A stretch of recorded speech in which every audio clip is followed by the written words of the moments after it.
How about those Giants? Wow, man. They win 1-0 yesterday. I'll tell you what. With an opener. They didn't even have a starter against one of the best pitchers, Wheeler, in Major League Baseball. And Steiny, right now, it's just they can do no wrong. How about that? I mean, they're playing well, 10 of 12, and 2 games over 500 now. I'll tell you what, and I don't mean to go negative because I'm not going to go negative because I'll praise wisely. But if this is who the Giants are going to be, Luciano can't play for them. Well, not right now. If they're going to be a good team and they're going to battle for a wild card, then they have to invest in winning as much as they can. And I'm watching that game last night, and the play Wisely made in the 6th inning. I think he threw out Real Muto at third base. Harper hit it like 200 miles per hour. Luciano can't make that play. He can't make it. So he can't play, Steiny? I don't think so. No, not at shortstop, not for the San Francisco Giants, not when they have playoff aspirations. And you know what's crazy real quick about that is Luciano, his name was, this just me, you tell me if you disagree.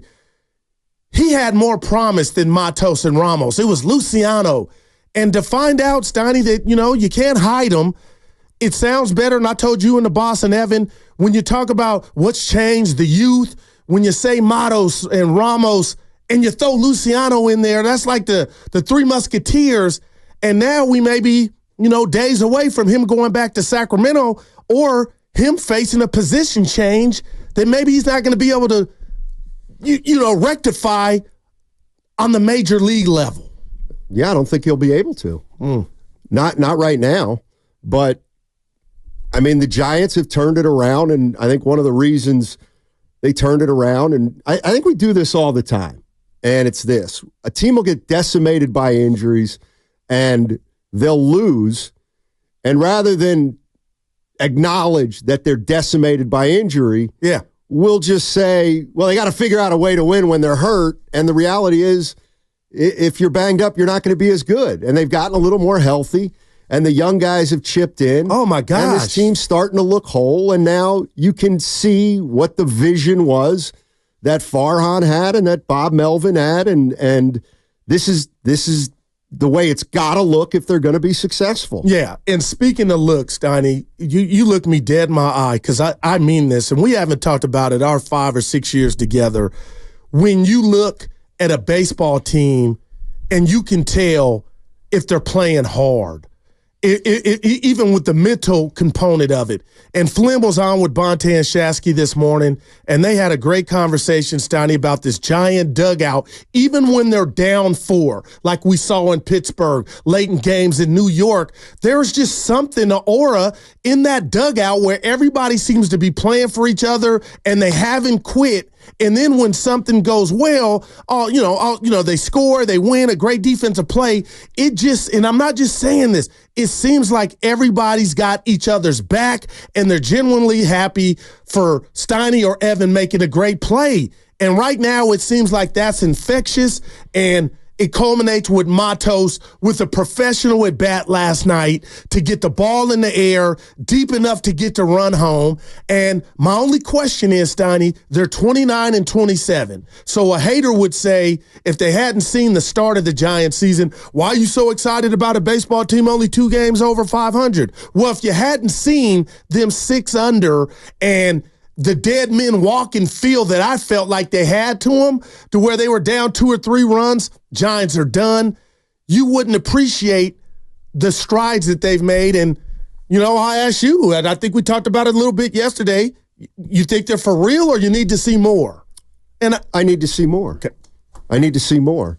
It's one of those things where, and this is always one of the challenges of talking about baseball, as far as I'm concerned. Not challenge, but yeah. You just cannot make a big deal out of a game or two. But it's our job. I try to look at every series as a game. So I've never heard if you have 58 series, I got you treat 3 games like 1 game, because if you start taking 1 game at a time, I just don't think it works in baseball because just of the nature of the game. But the facts are now that they've won 10 of 12, and they are over 500 by 2 games, and they were under 500 by 6 games. Yeah. So, I mean, they're playing terrific baseball right now. Since the Dodger series, Steiny. Yeah, they're back. They're back to. I think the best part about this Giants team is now you can see what the plan was. I think 2-3 weeks ago, we're looking at this team and they're banged up, and we just don't see it. I mean, we don't see anything. We don't see offense. We don't see defense. We didn't see the young guys.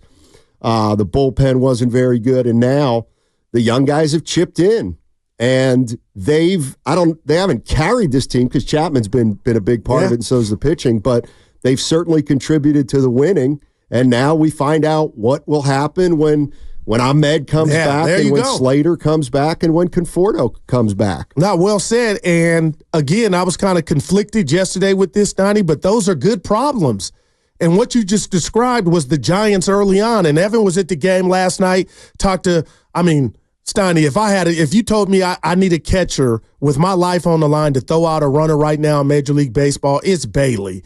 I'm not saying he's Johnny Bench, but I don't even know what the clock reads the time he gets the ball out that glove and fires it to second base. But with that said, Evan asked him what was the difference,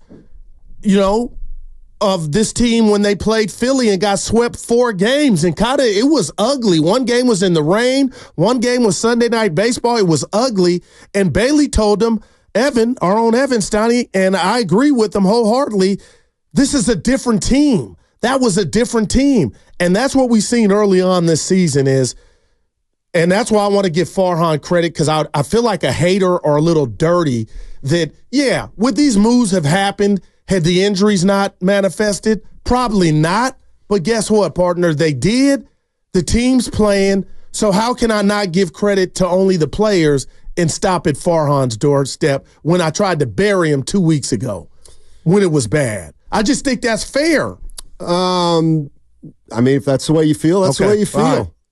That's the way I feel. The story of last night was Spencer Howard, and then my guy. And I'm kind of disappointed in Evan. I'm really disappointed in Evan because he was at the game. He went into the clubhouse. Saw BP too. And he didn't talk to my favorite player who locked up that game last night, Sean Jelly. Oh, boy. He did. Dude, he is huge. Well, everybody talked to Sean Jelly. Yeah. He was the man of the scrum, him and Spencer Howard. So, I kind of had to wait in line. Could the Warriors use a 6'11", 228? The guy he's in the raw He'd be the biggest Warrior. He would be their tallest player. He would. You could post him up. He had a great quote, though, and he was the subject of talk in the locker room. This is Sean Jelly about what's happening to this team and what's happened to it over the last 2 weeks. Mentioned earlier in the year just the confidence that clubhouse and the coach staff has been putting in me, and just how much that's meant to me. Going off for multiple innings and getting leverage at innings, and then something like tonight going out for the 9th and then going back out for the 10th. That's just the confidence that Bo Mel's putting in me and the rest of the staff and the guys to rally behind me. That's all I need, really. It's incredible, and guys are playing awesome right now, and it's contagious, and it's really fun to be out there and share the field with those guys right now. Was he emotional? That qualifies in my book. Was Jelly emotional? Yeah. That was he had the little frog in the throat, Steiny. Bottom line is, that's why I love him, because he cares. Sean Jelly's a gamer. He's went to the lab. Flynn was talking about early on, Steiny, he was having problems with retiring left-handed hitters. He's back. Oh, what is it, a slider or curve? The one he gets the righties to fish on. Knuckle curve. The knuckle curve. And he jams lefties. He jams lefties. Now with get this. Down and in. Yeah, he's unhittable at times. You guys are going to be proud of me for this one. So's Howard. So Jelly's on the mound. Yeah. He's throwing to Bailey. Bailey's first name is Patrick. What do you guys give me for PB and Jelly? That's not bad. That's pretty good. That's not bad. I'm so conditioned to say, that's not very good. Could I have said it a little PB better? And Jelly. You guys also know that Jelly got out of a few jams last night. Now that's better than where I was going. Damn you, Evan. Are you sure PB doesn't stand for pass ball? Not with Patrick. Not with Patrick. No, it's just, There's some things happen, Steiny. I mean, he's got a better arm than blocking the ball. I'll tell you what. Catcher is they found Buster Posey's replacement. Relax. And I heard I'm Willard. not saying him the next Buster Posey. Steiny, your boy can, he can hit. There it is. Goo goes, they've just got their next Buster Posey. And I say, relax. And he goes, well, I'm not saying they got their next Buster Posey. Well, he said replacement. Yeah. And I honestly, Catcher's on lock right now. He hasn't given you a reason to feel. That's all. That's Farhan's guy. Man. That's Farhan's guy. No, I was listening to Willard yesterday. What did he say? He said Patrick Bailey's a future All-Star, and then he threw out perennial All-Star. Hey, okay. You feeling good, all right. Will? Yeah. Well, that's not too far-fetched right now. Dude can play defense and can grind out a graded bat. And he's a switch hitter. Man. I don't pretend to know whether he's going to be an all-star or not. But you like what you see. You could see if somebody is excited about his future. Sure. He's probably already the best defensive catcher in the NL. Yeah, I mean, he's been... Kind of see why Joey Bart's not here. He hasn't hit a grand slam, though, this year, as far as I know. Yeah, look at Patrick Bailey. Patrick Bailey? Yeah, he hit the go-ahead grand slam to help him win, I think, Game 2 of that series. Oh. Remember, he crushed Well, then they're even. Yeah. Because Bart did it. Yeah, they're playing great, and I watched that game last night. I had to I watched the Timberwolves game, and then I had the Giants game taped, and I used that great plus 10 seconds. It's perfect to watch baseball. But get like an hour behind. I feel like you're cheating. No, you're right. Get an hour behind. But sometimes you accidentally go a little too far and you see the hit, so the drama you miss. Then you go back. Yeah. Then you go back. Hey, I watched both of those games. I got to ask Evan something, okay. too. Oh, go ahead. No, you go. All right, I'll go. Yeah. So I'm watching the game last night, and I'm listening to Kruk and Kipe and Evan. I got to come to, you know more about pitching than Kruko. So I'm going to ask you this. Wow. I would never say he's that. just playing Kruk. He said that Blake Snell pitched well in his last outing. Yeah. Did he? I've been hearing that. I agree. Okay. Yeah. Evan, his line, I guess I'm asking about his line. Well, and this is where I know you're saying you like to look at them as series, but the individual games do matter, and even specific at-bats do matter. Like, the first 2 innings of Blake Snell's outing, yes, he didn't go 5, but he looked like the Blake Snell of last year. Like, he struck out Bryce Harper on 3 pitches. He went fastball, slider off the plate. Like, that's an at-bat that you can look at and say, this guy's beginning to find his stuff. And his stuff is better than 95% of pitchers across baseball. So I do think he threw well yesterday. He gave up one 450-foot hit. Right. And that kind of skews the line. But I don't think he was as bad as people are making him out to be. I'm excited because I know it's about today, but I think he's going to get the ball against the Yankees, Steiny. We'll really see if he's making some progress there. Well, he should. He pitched, Monday? Yeah. Monday. Yesterday was Tuesday. Yeah. Giants. The place is packed already. They're selling out. Just the Yankees? Yeah, and today. That third deck was a little sparse down the right and left field lines. But they had a nice crowd out there for a Tuesday. There's no doubt about it. Oh, I was just going to apologize to you and Evan because you guys always talk about Monday Night Football, how you watch the Manning cast, and I hate it. Oh, yeah. I've been watching the alt cast and Kevin Hart on ESPN. TNT has the alt cast with like Vince Carter, Bomani Jones, Chris Haynes, Ledlow, 4 guys watching the game. And then ESPN has Kevin Hart doing his version of the Manning cast. I'm in. I'm out. I don't know if I could do it if my team, like the Warriors were playing, if I could focus. But it's like watching the game on Twitter, which you wouldn't know about. You've been trying to get back in. I'm done. And you're not. Okay. Just stop. You're not qualified to get in. That's listen. You need to get more help. You need a Tim Jordan. Listen for 1 second. All right. The boss got involved. He sent something to Twitter. Oh. And so I got an email, and I followed some steps. Let's go. And then I got this email back. Hello. Thanks for reaching out about case 0369332075. Case number.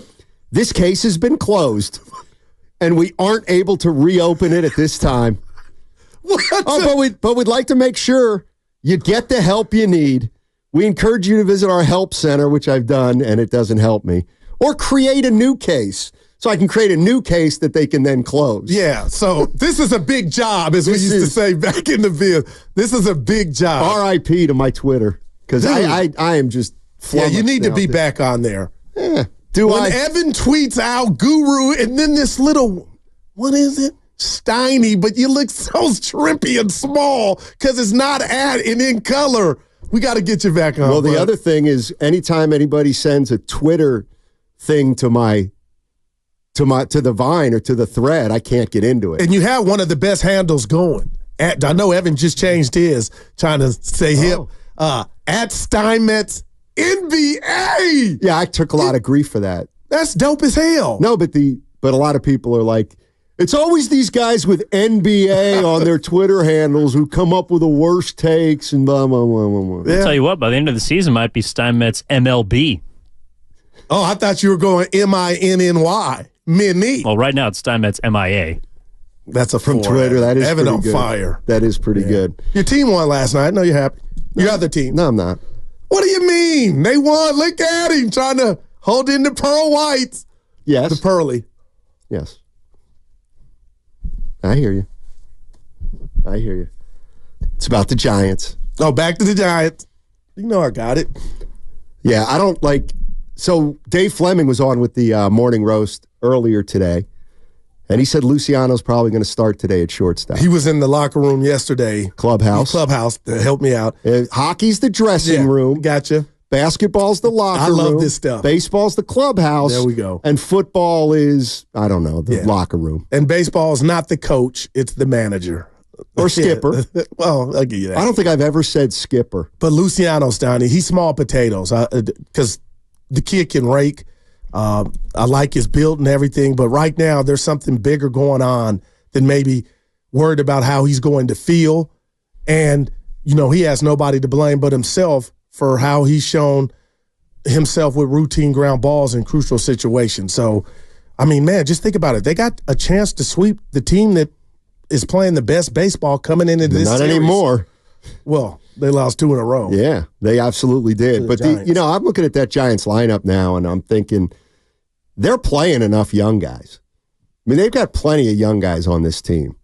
And let me ask you this, Goo. If you had to rank Matos, Ramos, and Luciano 1 to 3 in terms of who you like or, who's going to be around or who's the best. By the way, Marco Luciano's batting second playing shortstop. Okay, so he's in there today. All right. And it's not even about his bat, Evan. I just thought about his glove. Hopefully, but Steiny, they say this, the ball will find you. But to answer your question, it's Matos, Ramos, and Luciano. Yeah, I think Matos is pretty good. Yeah, but you look at the average, and I know nobody cares. Here lately, coming back down to earth, Matos dude, he pulled the foul ball yesterday. I thought it was going to be a 3-run shot. But I don't know. I just like his approach a little more than Ramos. And they play off each other. It's like, I know this is going to sound crazy, Steiny. It's like the basketball version of Steph and Clay when they were young. Settle. Settle. When they were young. Settle. Yeah, when they were young. I feel like they came at relatively the same time, and they're playing off each other. And they're 2/3 of the Giants' outfield right now. So are we looking at 2 Hall of Famers in their outfield? No, I'm not. It can't go. Because Steph and Clay are probably going to the Hall of Fame. Yeah. Are we looking at? Do you think Ramos or Matos has a chance to go down as one of the best, like, let's say 15 or 20 players in baseball history? Not ready to do any of that. Because Steph is one of those. You're not going to get me to do the Mark Jackson on best shooting backcourt ever. And he was right. It was early when he said it, too. It was. And you know what? He stipulated, too. He said any shooting backcourt. Yeah. Any shooting backcourt. So Luciano bats second today. I'm rooting for him, Steiny. I think we all are. Probably make that many errors. See, that's what we got to refrain from. No, we don't. Why? Because you put stuff out there, it happens. He ain't Eddie Brinkman. No, look at you. I don't know who he is. He ain't Larry Boa. How about that one? He ain't Ozzie Smith. There you go. Johnny LeMaster? Johnny LeMaster. Giant shortstop. I'm trying to think if he was a good fielder. No, he was all right. He better have been a good fielder because he couldn't hit. Johnny LeMaster. I know that. 888-957-9570 is the number. Steiny and Goo with you. Real quick. And how would you rank them before we get to break? The 3. I like Matos. Yeah. I'll tell you what you don't want to do to Matos. And Evan will appreciate this as a pitcher. You don't want to try to bust him inside. Wow. He's quick. Whoa, is he quick? He got a little Eric Davis. Am I right or am I right? He got a little Eric Durant in him. Am I right? Am I right? He can turn on a ball in a hurry. He turned on that one. On that inside pitch. You would definitely nibble away on Matos, Evan. I actually think I'd try and get him in. Really? Don't make a mistake. He got a little Eric Davis in him. He almost hit 2 home runs last night, one to the opposite field too. And he pulled one. A little bit foul though. That's why you try to bust him in. Steiny, I appreciate that take. Evan, don't make a mistake in there though. He can turn. I can't do it. Nope.